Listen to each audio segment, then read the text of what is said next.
Hey, I'm Andy Aledort. In this edition of In Deep, we're going to be looking at chord voicings.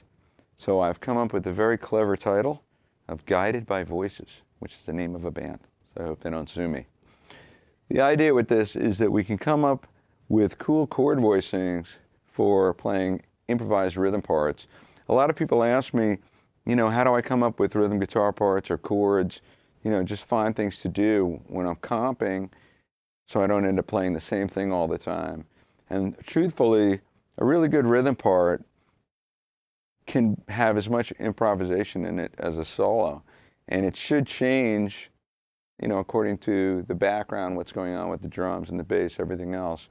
There's no reason for it to just be a static thing that repeats identically over and over and over again, unless that's what you're going for. In playing with Dickey Betts, who I've been playing with for a long time, we play these long modal jams like In Memory of Elizabeth Reed, or even something like Blue Sky. And it's important for me as a rhythm guitar player to come up with new ways to play three chords over and over and over again in different places of the neck. And by changing some of those voicings and where they're played, you can allude to sort of melodic lines in the rhythm part. So you get something called voice leading, where one of the notes of the chord connects to the next chord. And there's just a lot of different great techniques that you can apply when you play rhythm guitar. So in this column, I'm going to talk about how to do that. Now, one of the ways to do that is to take a particular mode and then take a chordal shape and follow the notes of the mode up and down the fretboard with that shape, and you end up with a series of chords, basically notes that are in harmony with one another, diatonic to or within the scale structure of a particular scale. So let's start with the A Dorian mode.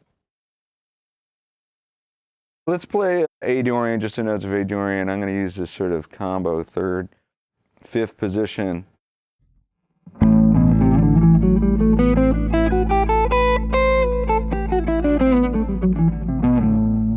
Like that. And I like that position where you go down here.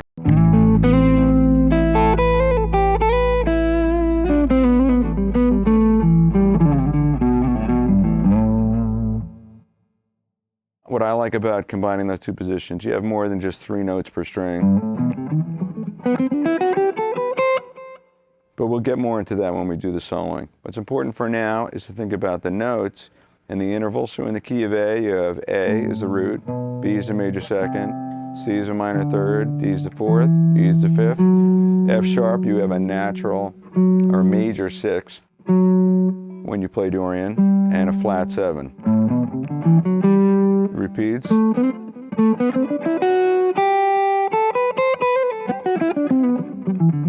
So when we move here, you have the minor third, second, root, flat seven, major six, fifth, fourth, minor third, second, root, flat seven, major sixth, fifth, fourth, minor third, second, root. And this is a good position too, because you get the advantage of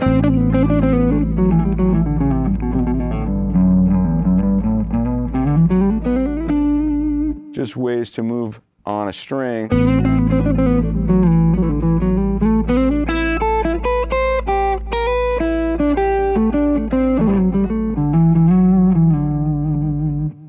So we're going to get more into ways to connect scale positions when soloing.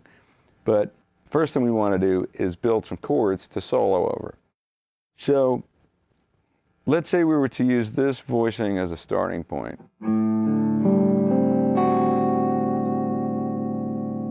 It's a nice unresolved chord, and it's based on a series of fourths.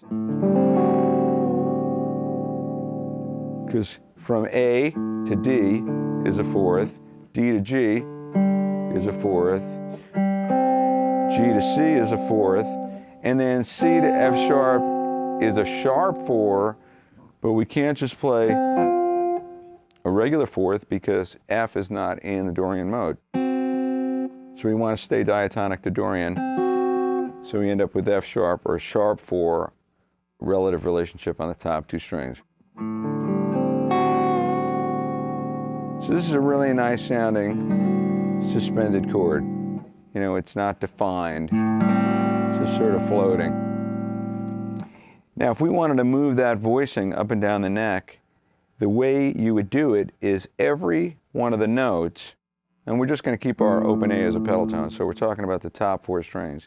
All the notes on the top 4 strings, you're going to ascend within the structure of A Dorian. So let's do that on the D string. You would have this.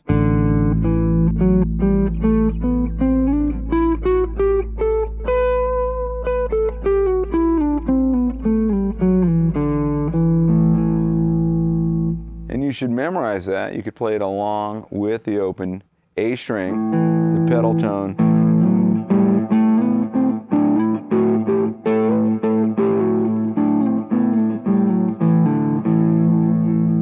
and memorize the sound of the intervals.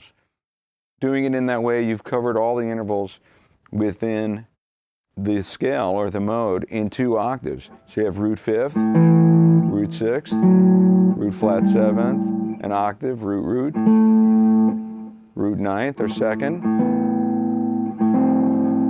root minor 3rd, flat 3rd or flat 10th, root 4 or 11, root 5th, and now we're back to, it's just a repeat.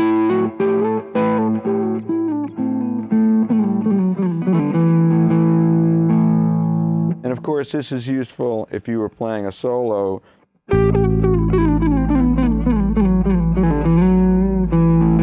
Just on 1 string. So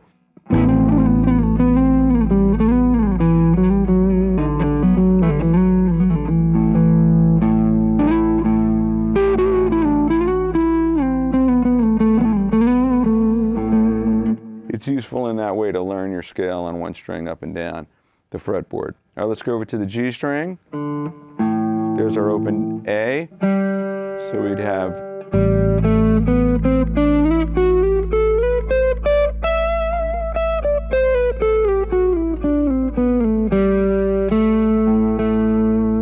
you could again do that along with the A pedal tone.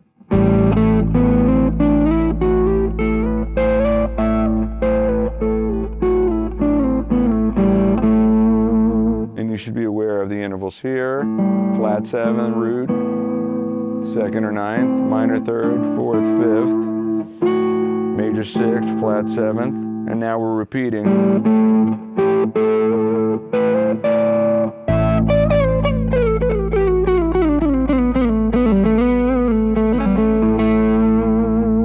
Same deal, it's good to practice playing lines on the 1 string.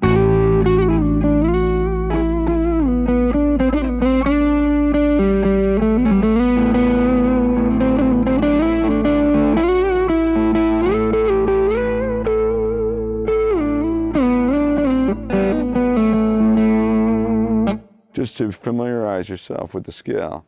Now let's go over to the B string. So A Dorian on the B string would be like this.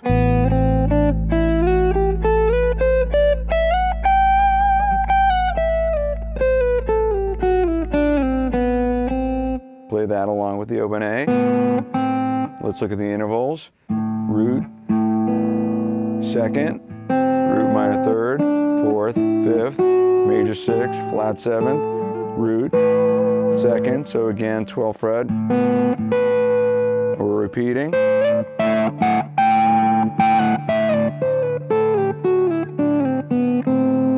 Same deal.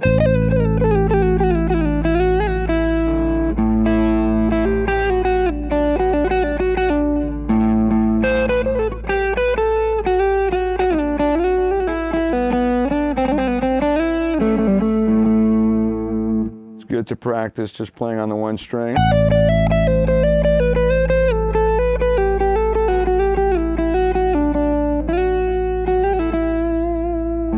To help you memorize the mode on the 1 string. And you know, these are the kind of things you use for soloing. We're going to put them in the service of chordal work as well. So if we start on the high E string, and you're going to play A Dorian just on the E string, it would be like this.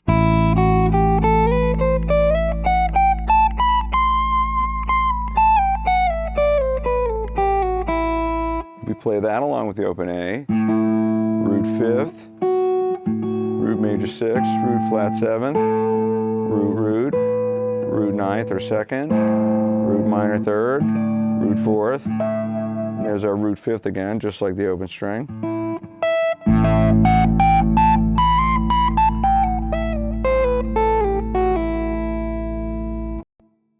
And again, if we're going to experiment with playing melodies or solo lines on that open string along with the pedal tone,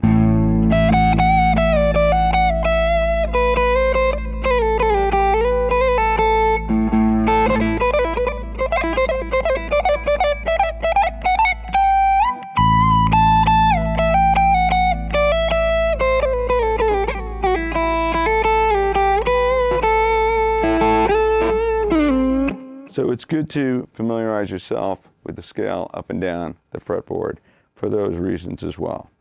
All right, let's go back to our chord. So if we want to play what you call a harmonized scale, basically a series of chords, all these notes in harmony with one another, and they're going to ascend the fretboard, the next shape would be this. Then this.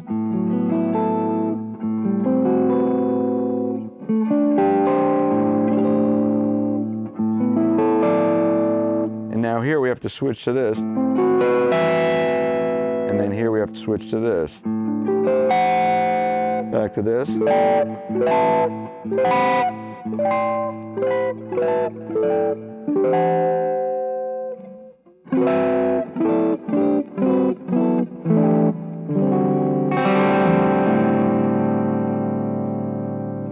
And you could take smaller pieces of the chord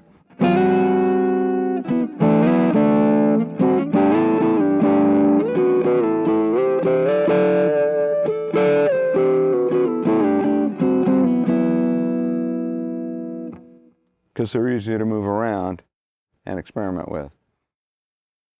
A good way to help you memorize these voicings is to just focus on, let's say, 3 or 4 voicings at a time. So that would be 4. Let's say we're just going to do 3.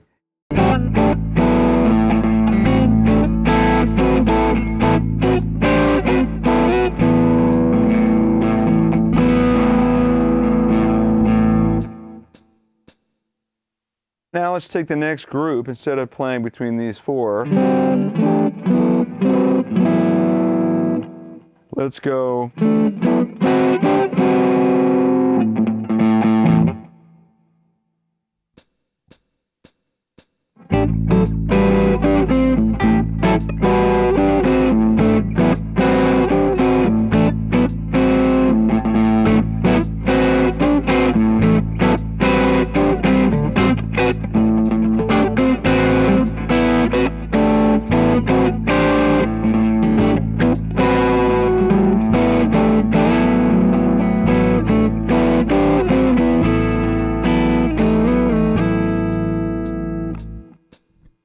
Now work up to the next group.